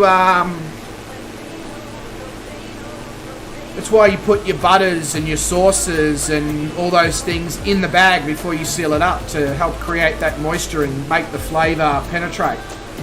And then, Tanana, you can finish your sous vide food on a charcoal grill. So not only do you get the benefits of cooking low and slow in the flavours that you want at a controlled temperature to achieve the desired results, then you can put it on your charcoal grill as well. And not only do you have the beautiful, moist piece of food or whatever it is that you've got, then you've got the flavours of the charcoal in there as well. Who can afford Wagyu? Certain people can.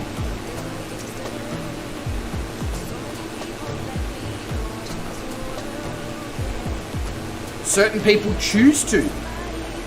I technically can't afford Wagyu. Have I purchased it before? Absolutely. Is it worth it? 100%. If you ever get the opportunity to purchase Wagyu and eat Wagyu, do it.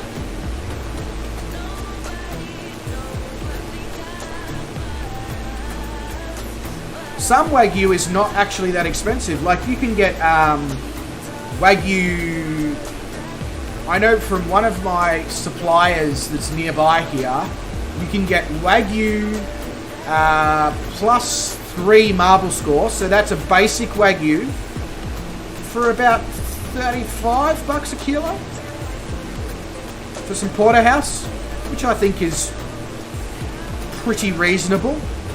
And I mean, of course, the price only goes up there from there. If you do Kobe Wagyu score plus 11, sure, you're going to be paying $200 and something a kilo, but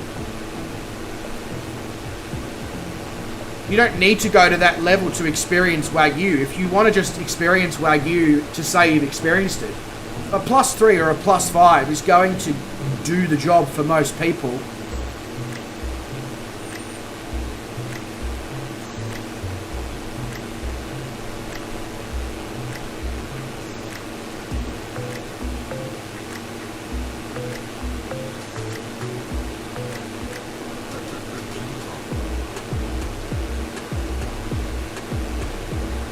I mean, no, it's not that good. However, to somebody, to the general population who is used to just getting their basic meat, getting their meat from the shopping centre, not the shopping centre, like a, you know, a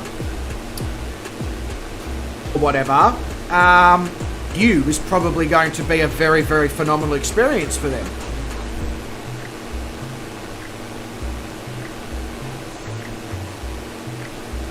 There you go, Tanana. To answer your question, who can afford Wagyu? Got +9 in his freezer at the moment. A good grain-fed steak is great. Yep.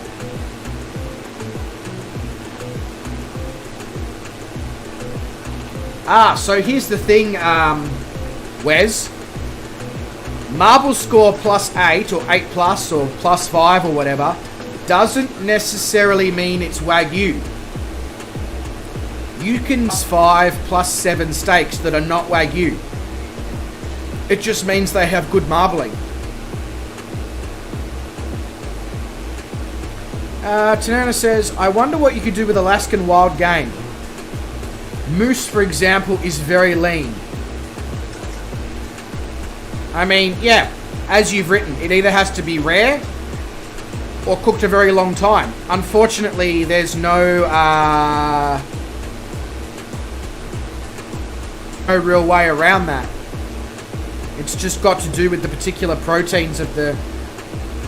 Is my stream buffering for anyone? Just out of interest? Like, are we getting stutters and buffering, or...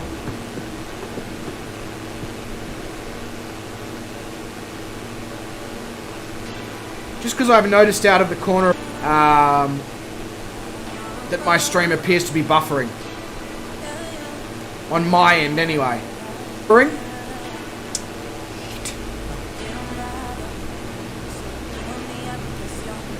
Okay, that's not...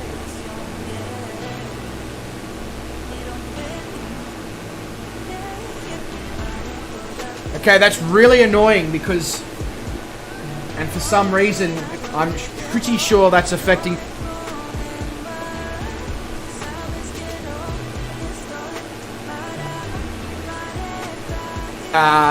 Gets its shit together.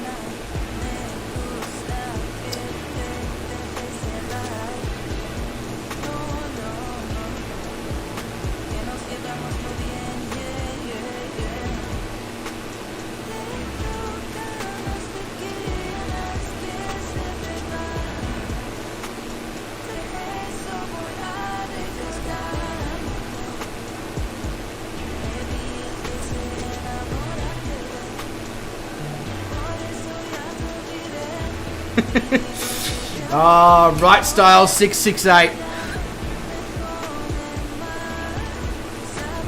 Frustrating that this is happening at 1 a.m.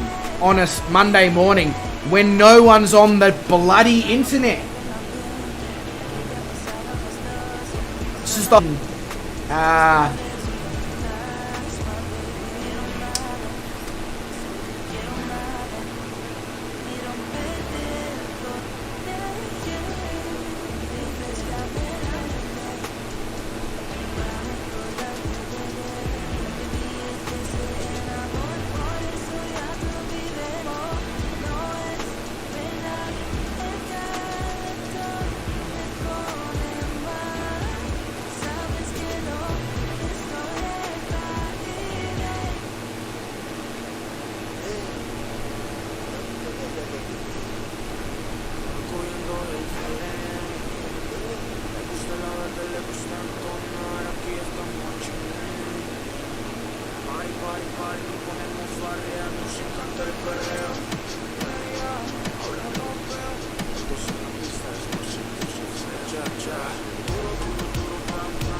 Okay.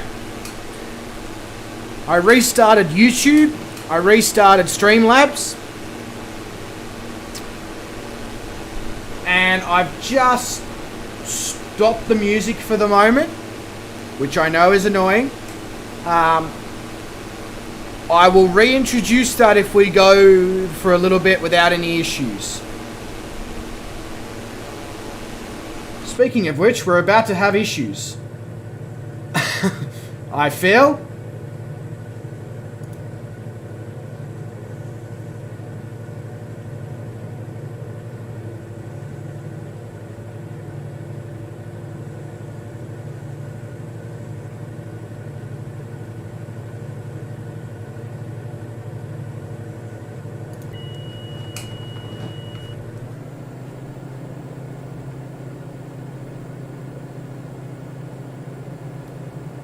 So, if you'll excuse me for a sec, I'm just going to go around this mountain instead of into it. And then once we're around it and all reset up on the autopilot, then I will try reintroducing the music and let's see what happens. It could simply have been that Streamlabs was just having a fit. That's not an uncommon situation.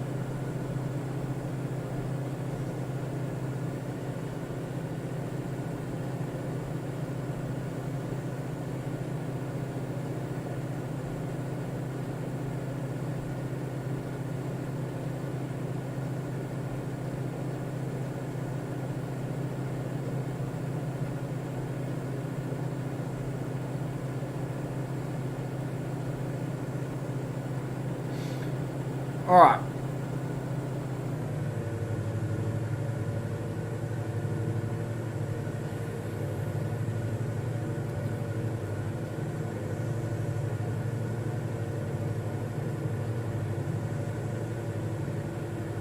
Let us see, let us see, let us see. So as soon as I'm clear of this mountain range, I'm going to go for a slightly higher altitude through this part as well, because I mean, as you can see, it's there's some quite high mountain ranges around, so I get the feeling it won't hurt to fly a little bit higher up.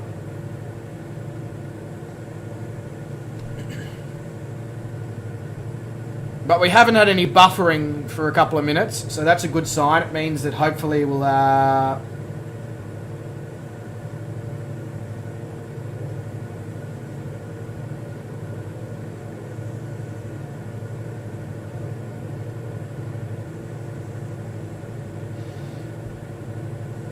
Alright, what happens if I turn the autopilot and flight change mode back on?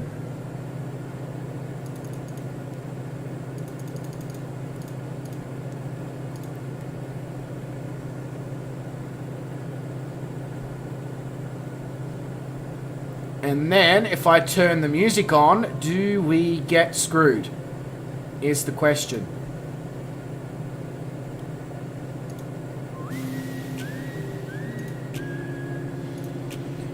Alright, let's see. Let us see.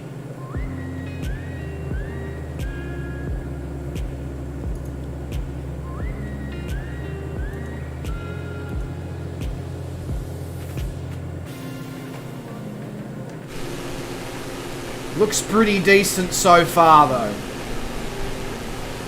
So, yeah, as I said, it just may have been something as simple as Streamlabs needed a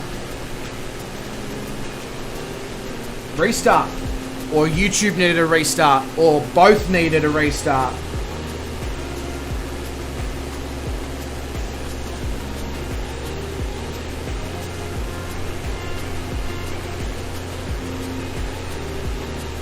No, I just tried the whole, have you tried turning it off and turning it back on again with the programs?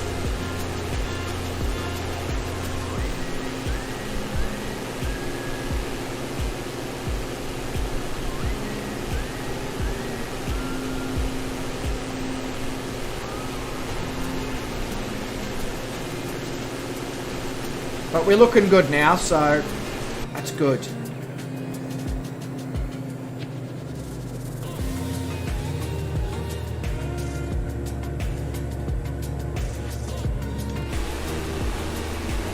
Okay.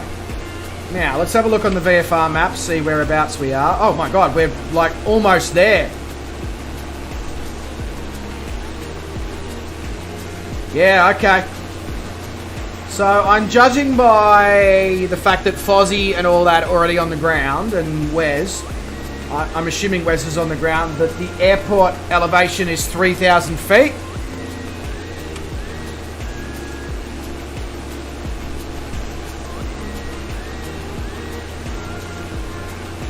But my apologies there, guys. At least I now know when I end up in a situation like that, that it's as simple as restarting YouTube and restarting Streamlabs. Seems to fix the problem.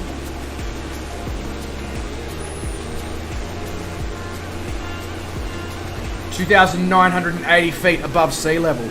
I must say, this scenery here off to the left is just something else.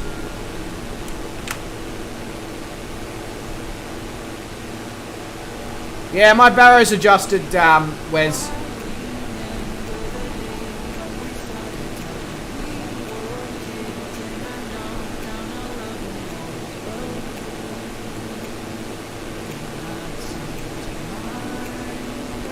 Yeah, I was going to say, where are you, Black Evo?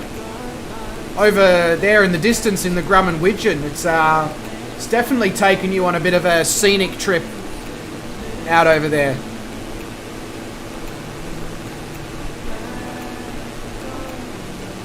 Oh yeah, I agree with you, Tanana. That road would be so much fun on a bike or in a, car that's designed for corners.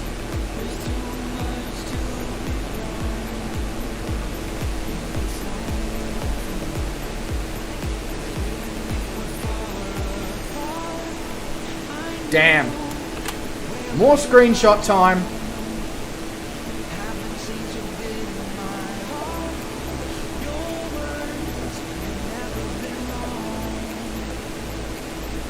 Yeah, this... Wes, I 100% agree with you. The last two flights, the scenery in this southern part of Brazil, something else. It is something else. The scenery in the northern part of Brazil was nice, but this is, just elevated.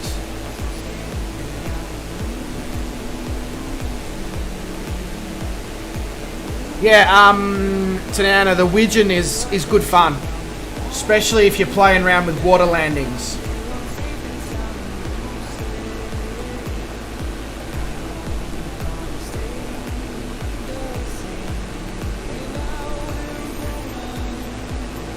Yeah, sounds good, Wes. I'd love to do some Brazilian rainforest bush trips within these remote areas of rainforest all throughout Brazil and South America. I'm sure there's absolutely ridiculous bush strips where we can take like X-Cubs or whatever.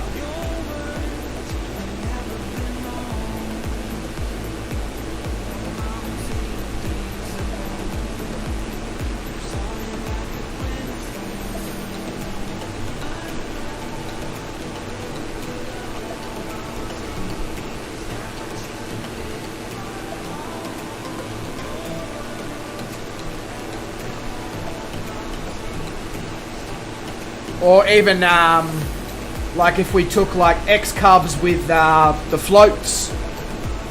So we can choose between bush strips and water landings and all that sort of stuff. That would be cool.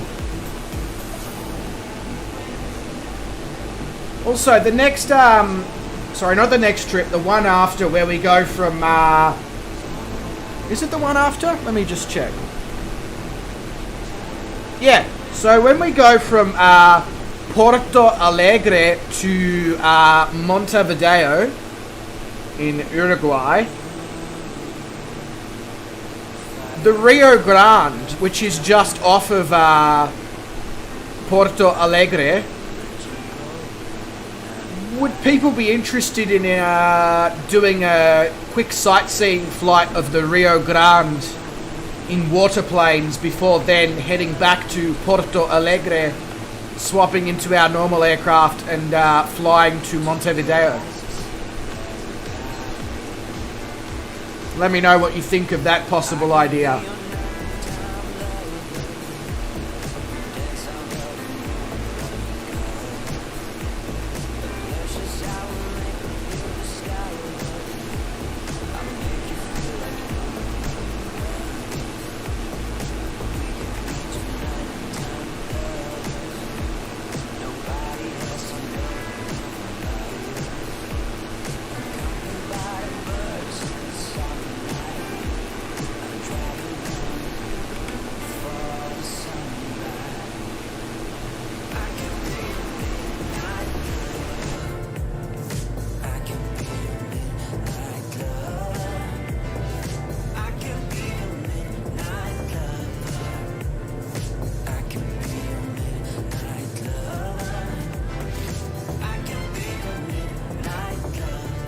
I cannot see the airport yet, but I must be close.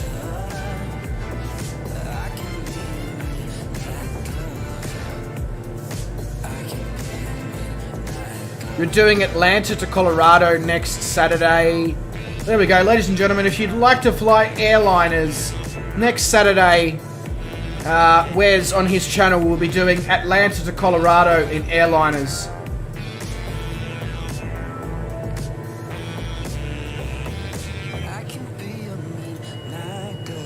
Wow, we've got 30 knots of wind up here. Fozzie, no worries, mate.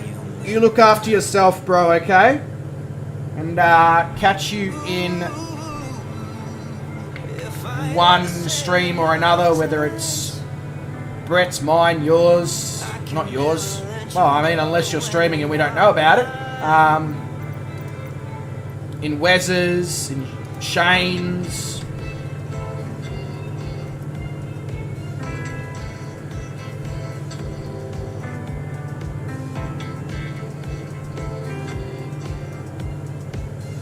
But have a good one,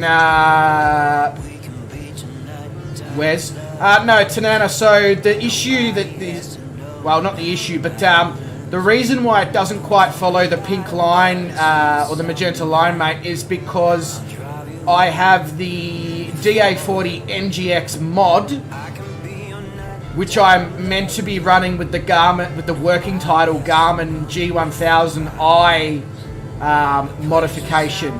So because I'm not running the G1000 working title mod as well, it doesn't quite follow the magenta line.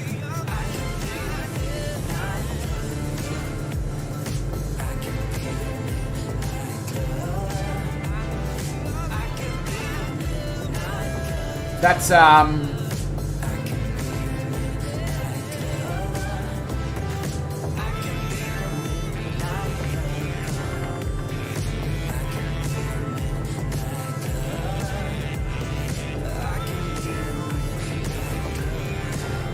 I will get that working title G1000 mod, and then it will follow the magenta line again.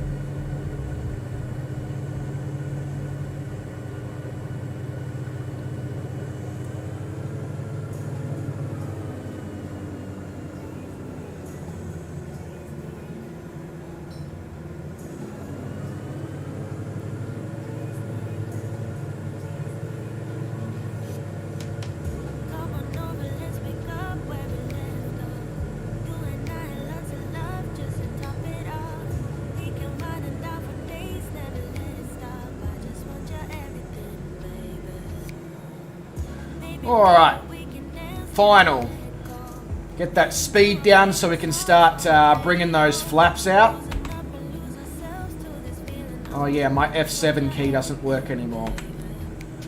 That reminds me, I need to get myself a new keyboard. I have a few keys that don't work anymore. No, they're not important keys, except for when I'm playing games. Drinking from your bottle, baby, calling it wasted love. I can't get enough of my baby. I'ma be wasted love. I'm spilling liquor on the carpet, on the couch. I feel it dripping from my mouth. Very, very high here on final.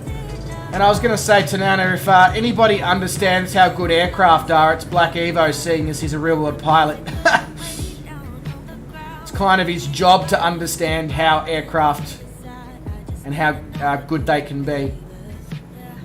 Now we be blinded by the lights, oh. We get this feeling, oh, so right, oh.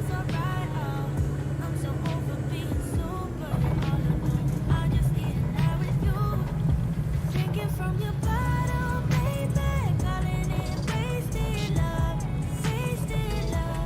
I can't get enough of my baby. Exiting the taxiway at high speed because it was just an option that was available there, and I can use the momentum to make it to the terminal, saving fuel.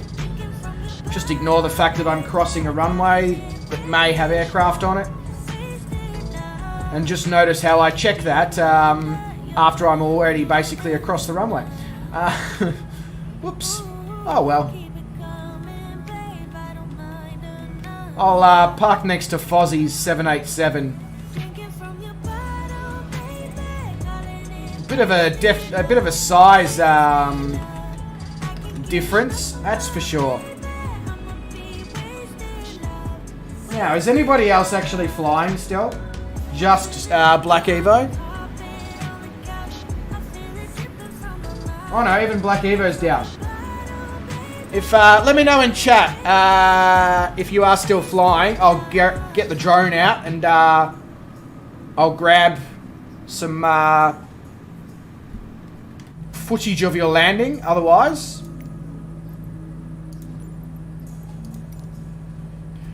but whilst we're here, I will turn the lights off, avionics master off.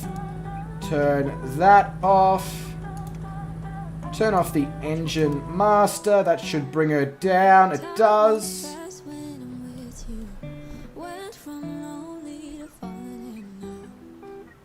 Watching it all unfold.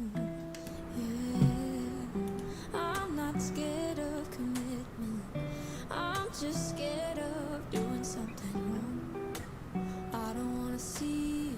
I'm assuming that nobody is left to land based on the lack of responses, which is cool. That's cool. I know I usually fly slower than the rest of you, but ladies and gentlemen, that does bring us into Curitiba, and that does bring us to the end of leg 56 of our world adventure.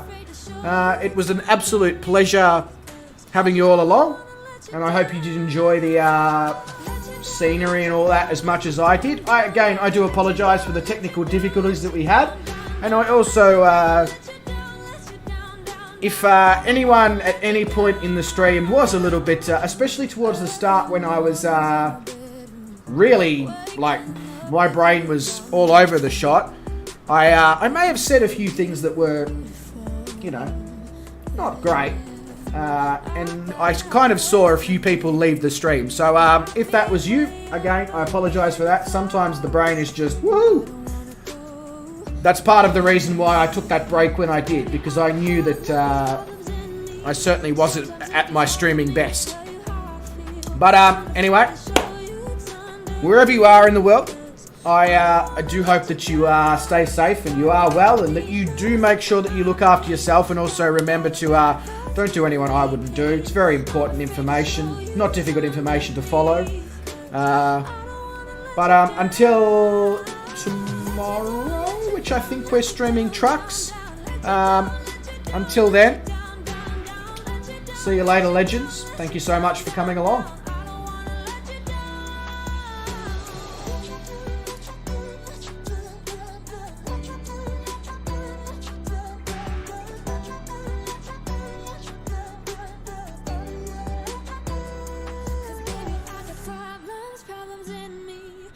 Sometimes it gets hard for me to tell you how I feel. I'm afraid to show you what's underneath, 'cause I don't wanna let you down. Got a lot of demons up in my brain. Got a lot of bad thoughts giving me pain. I'm afraid to show you what's underneath, 'cause I don't wanna let you down. Let you down.